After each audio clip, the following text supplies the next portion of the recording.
So muna, katong na presidente akong amakan, muna suko kay na sila, galit sila kay PRD kasi siningil yung tax, pagbabayarin sila yung utang nila sa gobyerno. And for what? It's because so that that money can be used for people. Tanawa karon, hospital, PGH used to have 100 million a month.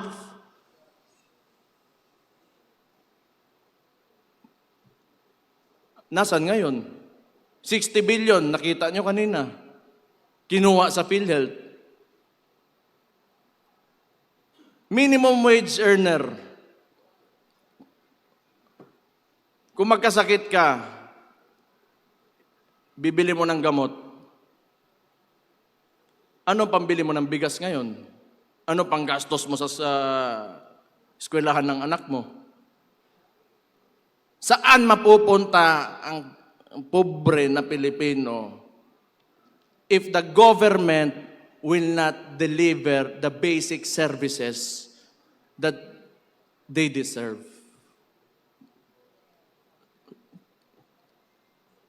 Do you think, pag ito tuloy-tuloy pa rin, may bansa pa tayo? Do you think na we will have, our children will live in a future where they can live comfortably?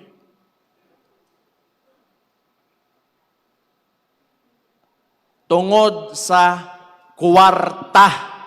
Utang ina ng butangan na I hate that so much. It is the root of all evil. Kining mga congressman ba ni yes? Sige, butang ina ninyong tanan.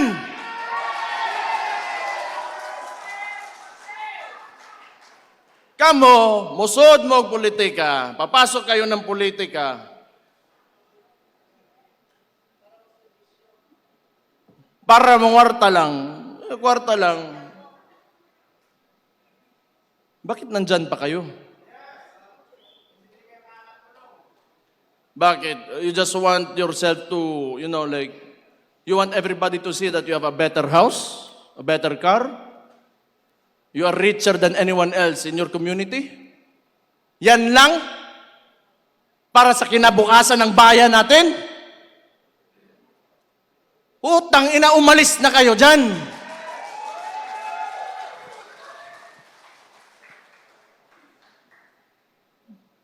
Utang ina ni mga tauhan ng yawa, yun.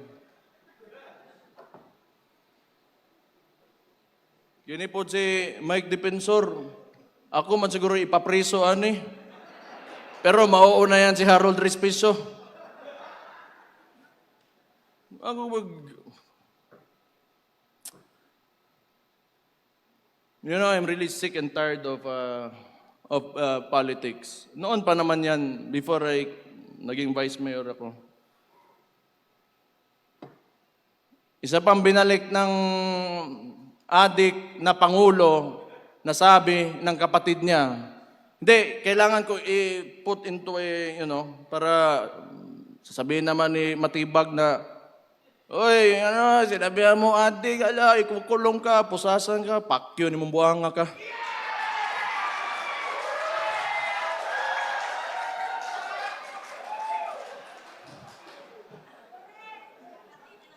Bisaya pa, lo ni mo, choy.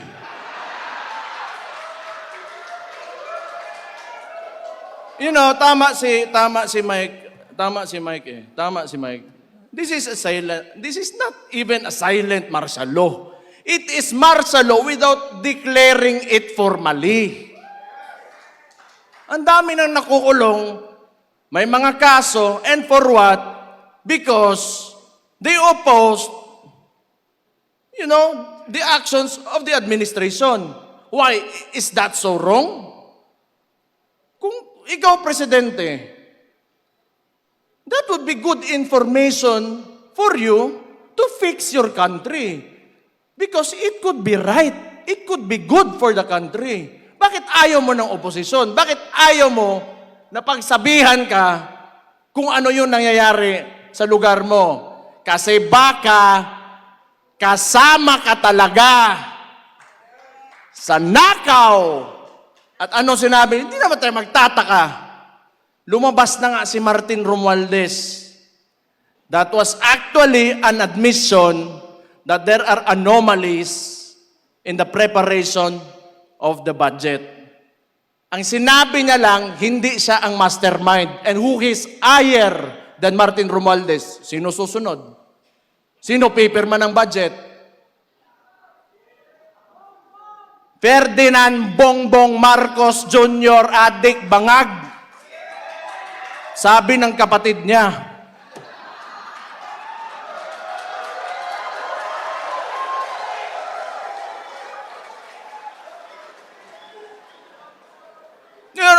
ako ang ginaingon dere ba?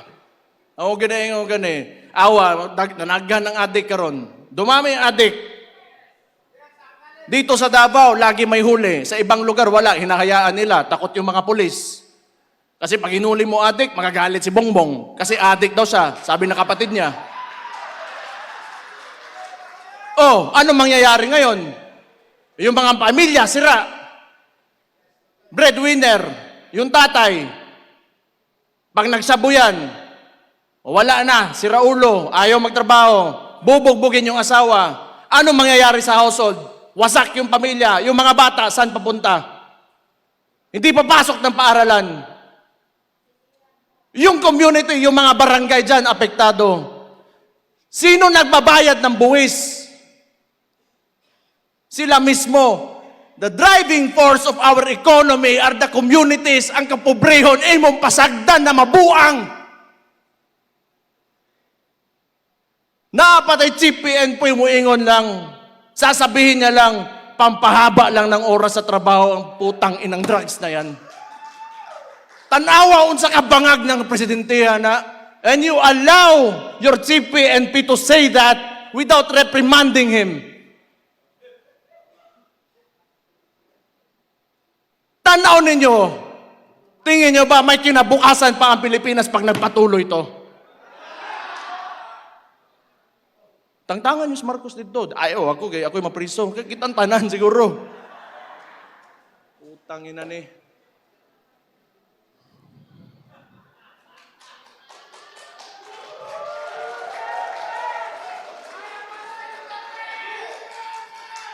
Kini ba? Yun yung sa impeachment.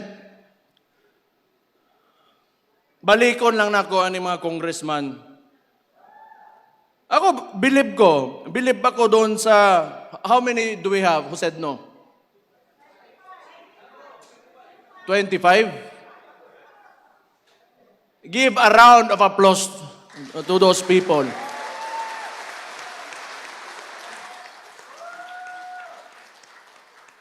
Butang yan kamo, taga Davao, pangampanya hito ninyo dito sa Manila. Okay, tabang ito ninyo. Itong mga ni Nogyo daning kuhan. Kana na yung mga itlog ng mga congressman. Mutang ina nila. Nga manag-yes. Huwag nyo na. Ano nga yun? 20 million. 5 million MOOE. 20 million outright cash. 5 million MOOE, then 200 million budget. Si Dimple Mastura nag-no, di ba? Oh. Ha? Abstain. Nasto nga. Okay na. Pwede no, pwede yes. 200 million budget. And, ito pang narinig ko, Constitutional Assembly to extend the term of the incumbent politicians. That means, including the congressman. So, kung nakinig lang kayo sa akin, before the midterm elections, I already said this in Cebu. I said this everywhere I went. Yung bangag na yan, ayaw bumaba. Kasi alam niya, pag bumaba siya, makukulong siya. Nasa liderato kasi yan lahat.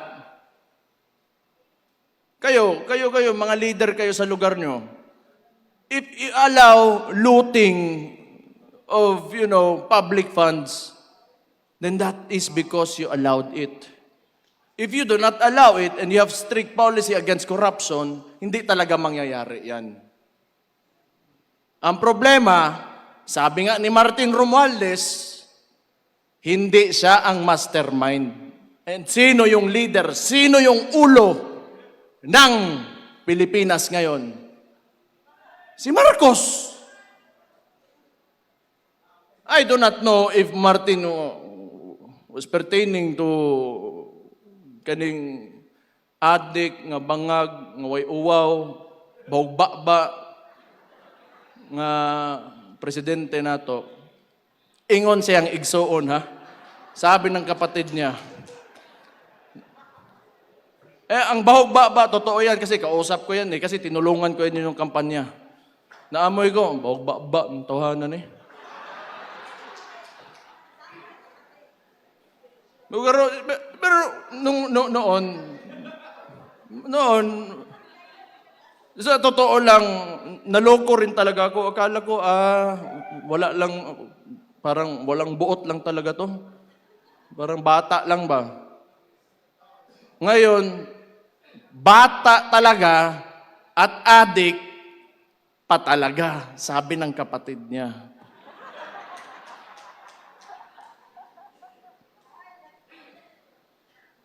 Pero, kapoy kayo si pangaway, Di, manggod, ganang ingani ba?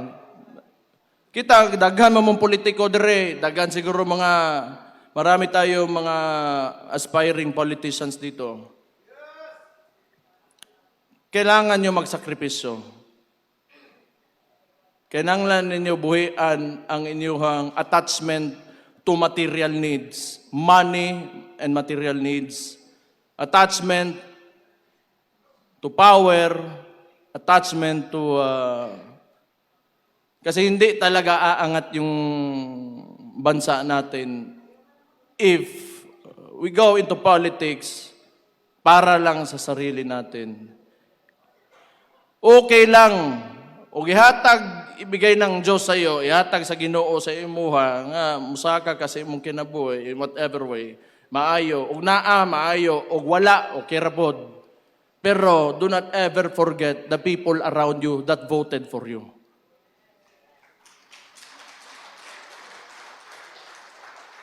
Kinahanglan, pag ikaw nas politika, di lang ang imong gipampili na mga tao, mga pinili mo lang na mga tao at ikaw yung aangat.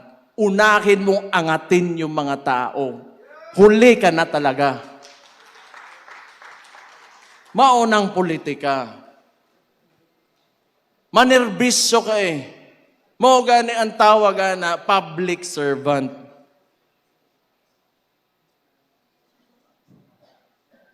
Ako, honestly, kapoy naman ko. Kapoy na ko ba? Kung naay mo pilde sa kuadre sa Davao, di okay. But pasabot, mas maayo na siya nga taon ako.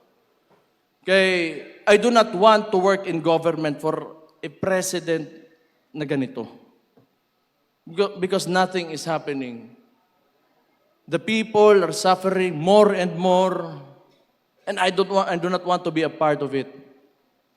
Na complicit ko sa nangyayari sa mga tao ngayon. But fortunately for me, Davaoenos, Davao region, are very resilient people.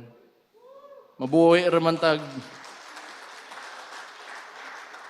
Mabuhay ramantag ginamos. Kanang nilungag nga saging, okay na. Pero kani mga tao sa mga urbanized sections of the country, medyo lisod Dire natay prutas, natay bugas. Di man permi pod pero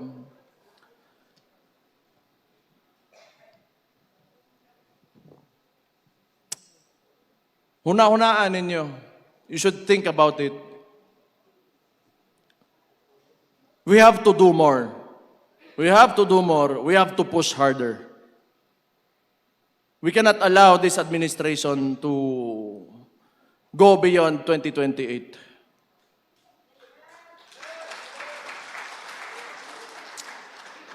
Ganito yung structure nila eh. So ngayon, they are supporting the left, the extreme left, mga makabayan, the NPA, because, and probably, coming from the statement of Marbil, that drugs is only to extend the work hours of people. That's why they are lenient on these groups and individuals because yun lang ang allies nila.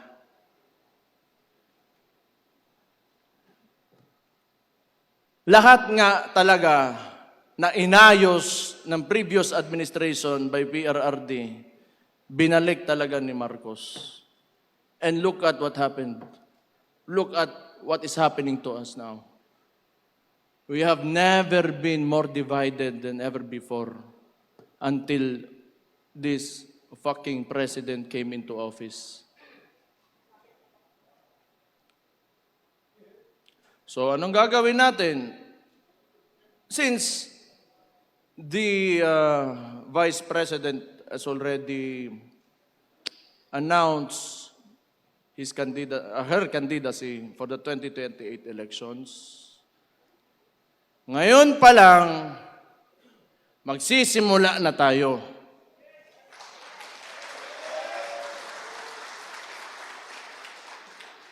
Pero sana nga, hindi aabot ng 2028 eh. Ano gusto nyo? 2028? Bukas.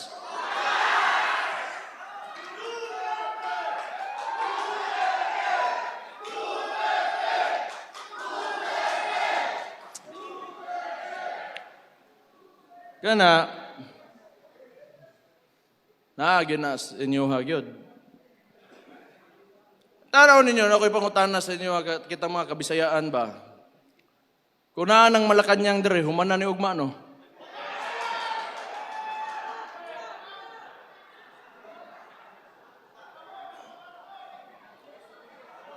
Kuanta we are restrained by geography. Archipelago manggod ta. Manglupad pa ta dito Manila, pero I do not know.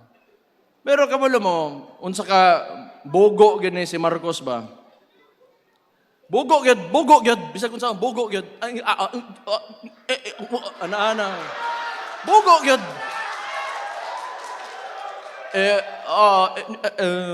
Wala tayong magagawa. Oh. Pag may nangyari, wala tayong magagawa. Kaya natigpan nyo. Limpyo tayo ng white powder dire. Unsa wala chinchanso? Ilong.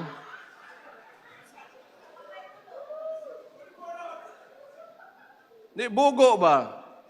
Siya yung nagbukas ng flood control issue because, the narrative that they wanted to present to the public, kasi itong mainstream media, hawag niya po, tangin na po din yung mainstream media mo, yawa mo. Tinuod man, ay mo, kalain na, kato mga trabahante, ang mga tag-iya, anak, mga tag-iya, fuck you.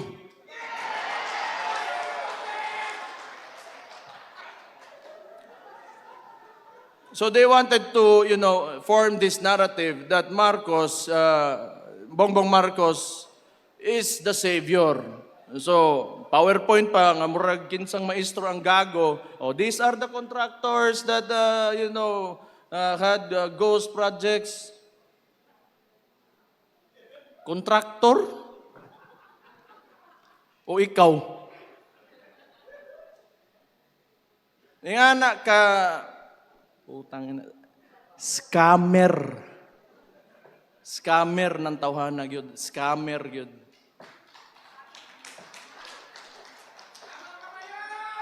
Hindi, kita nyo naman. Magkasama sila ng kapatid ko, ng Vice President. Ito lang yung I want to put out this argument ba. They started destroying the reputation of the Vice President with the 125 million confidential funds. But how much have we lost? How much money have we lost in the flood control projects? More or less $2 billion. And now they want to impeach the Vice President? Sige, sabihin na natin na totoo yan dalawa. Just to be objective about the issue. 2 billion against 125 million, who will you impeach first? Putang ina ng gago. Anyway, optics kasi yan. And when 120 billion wasn't enough, you know, ginawa na nilang 6 billion, they added more figures to it. Yan, gago na mainstream media yan. Yan yung ilalabas nila so that they, you know, people, they want to influence the people. Because mainstream media is stitched with pop culture. And people do not, you know, are used to looking at mainstream media and pop culture. Kaya yung tao, nagugoyo ng administrasyon na to kasi hawak nila yung media eh. So anyway, alam ko naman, isa-splice pa rin nila yung sasabihin ko. But again, fuck you.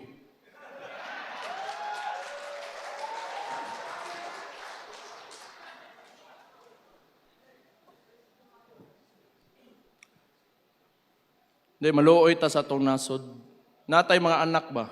Natay mga anak. Ako'y mga anak. Namoy mga apo. Unya, kaugbaon ba? Future ba? Future.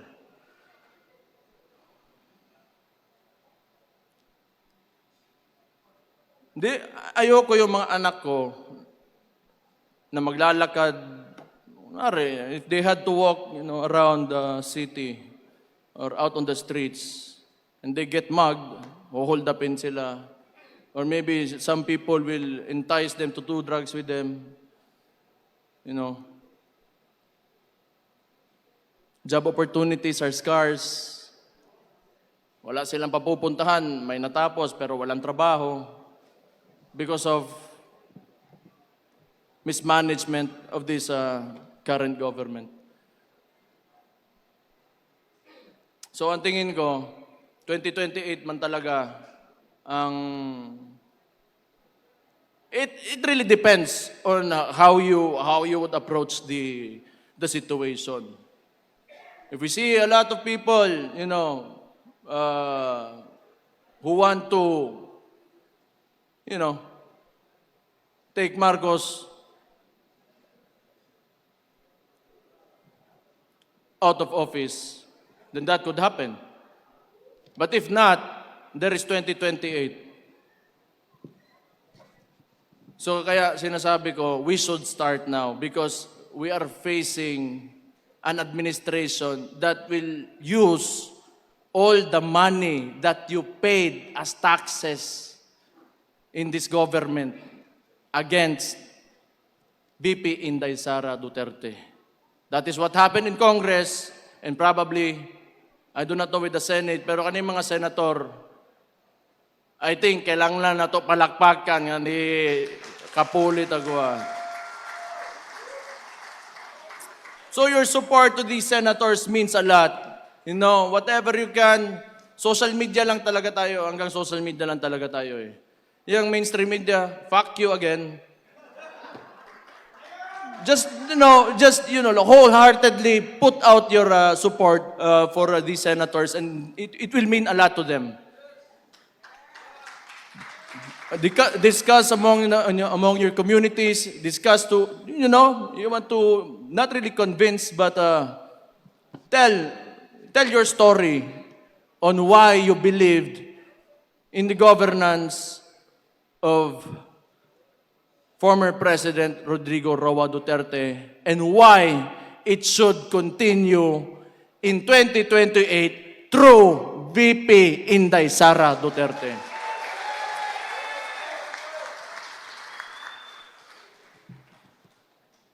Guol ta sa atong kaugmaon, good. Sayang, manggod. Sayang. You know, everywhere I go, everywhere, kahit tanongin nyo, taxi driver, mas nindot yun ang panahon ka ni Adto. Mas nindot yun. Ang maestra, sakaan ng sweldo. Police, military, sakaan ng sweldo. Okay, mana. Kinanglan ng good. Kailangan talaga sa government, you have to, increase salary.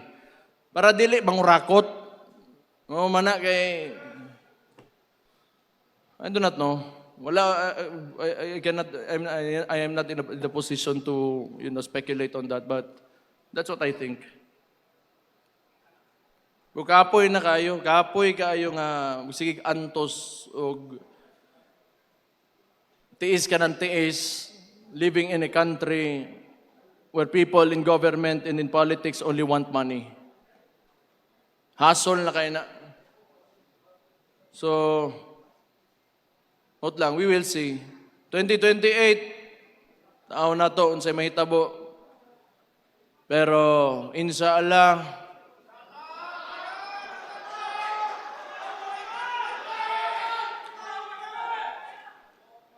dili mismo butang dalang ato ang kandidato si Inday Sara Duterte, pero ang Pilipinas mauli sa mga Pilipino.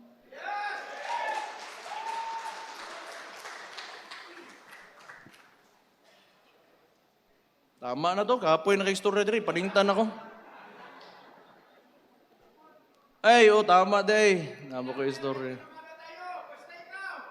Basta ikaw rin. Ako, unahan ko muna sila John Vic at saka Auntie Claire. Auntie Claire, si Mayor Baste, kung ano-ano na pinagsasabi, hindi naman totoo yun. Unahan na takadaan day, kapoy ka, kag-alo. Pas John Vic, ginahuwat pa na ko John Vic nga muli-ili sa kuutin kay pisot ko no ko. What to John Vic lain po kayong pakitag utin siguro niya, no? O sige na lang, pasiganahan siya. Pero ang tuli manggod kani adto, pakang man na, pakang, pakang. Kanang kang John Vic, mas maguwang man na nako kung tuli siya. Pakang na iya ha. Ako German cat.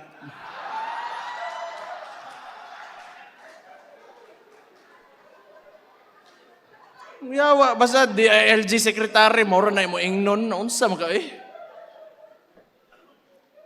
Yun lang sasabihin mo. God damn it.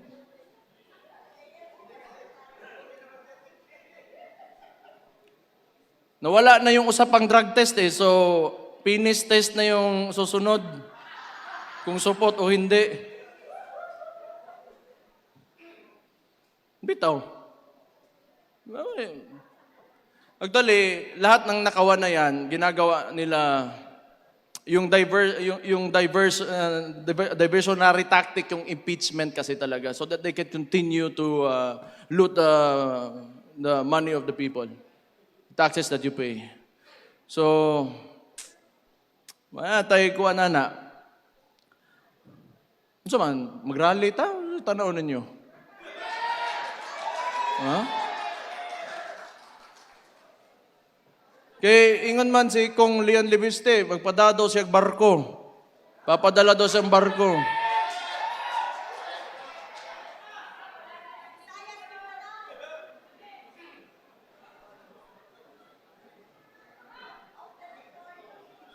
Pero I do not think kung 2 years, etong 2 years na to, mas lalala pa yan. Itong nangyayari na mga kadali, langgod, sa mga ko eh. Yung yung ginagawa ng administration, weaponizing the bureaucracies and the departments of the administration, the government, mag-i-intensify pa yan. I told you. Tingnan nyo anong nangyari sa Senate. Tingnan nyo yung nangyari sa Senate. Nagputukan. Kaya gusto na naman nila kunin si Bato, ipadala doon sa ICC. Nalungkot ako. At the same time, medyo masaya rin kasi may kasama na yung tatay ko doon if ever that will happen. Yeah, it's a bad joke. It's a bad joke. But, you know, nga na, gano'n, kaya itong administrasyon na to, it's not in its right mind. Wala talaga yan. Addict talaga, sabi ng kapatid niya. Addict talaga.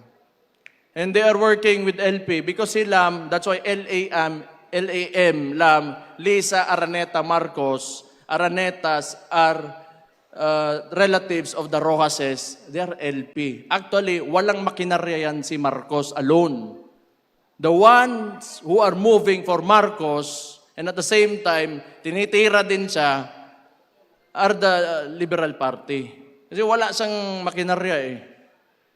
Tapos, parang ang sitwasyon ngayon, may Marcos, tayo, mga DDS, and the LP, they want to eliminate ang DDS muna. So they want to impeach VP Inday Sara. Tapos ngayon, gusto nila sa finals, sila yung maglalaban. Yan yung sitwasyon dyan. Pero wala. Di nila tayo kaya.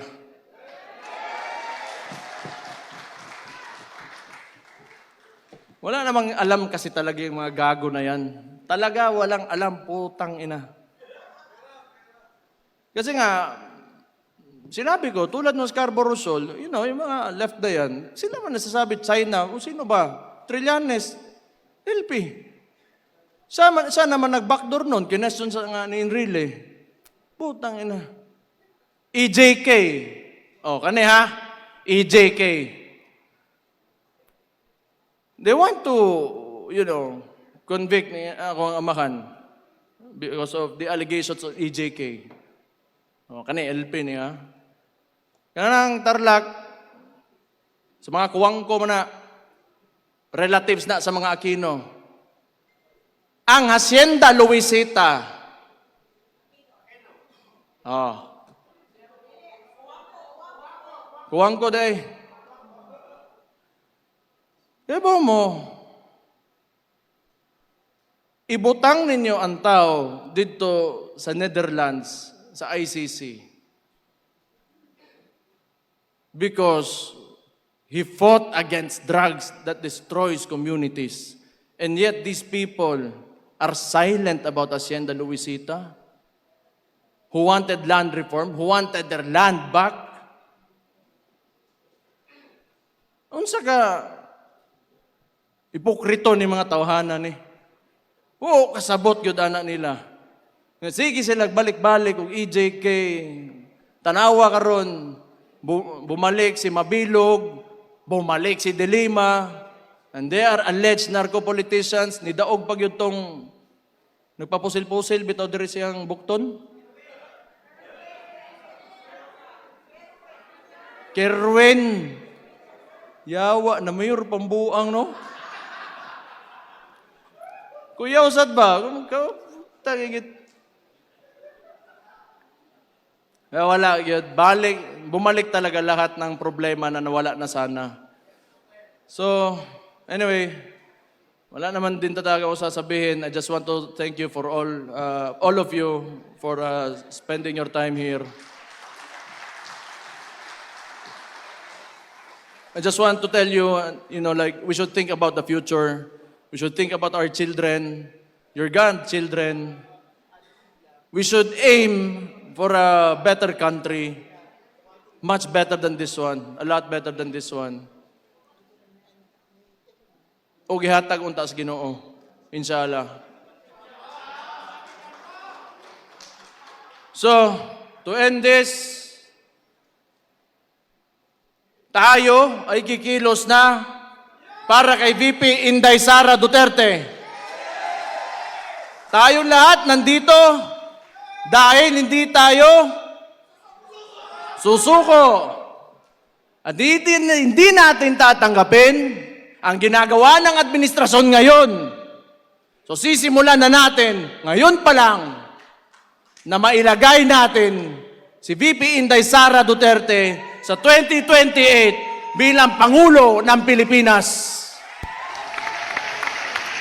Mabuhay ang Pilipinas! Mabuhay ang Pilipinas! Allahu Akbar! Maraming salamat ug maayong hapon sa inyong tanan. Duterte! Duterte! Duterte!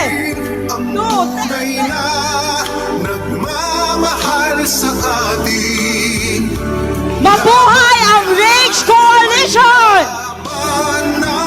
Mabuhay ang mga Duterte! Ayan po, maraming salamat. Pusok na pusok po ang ating mga damdamin. At ngayon po, at this point of this program, before we start, we are asking everyone to take your seats once again. Thank you.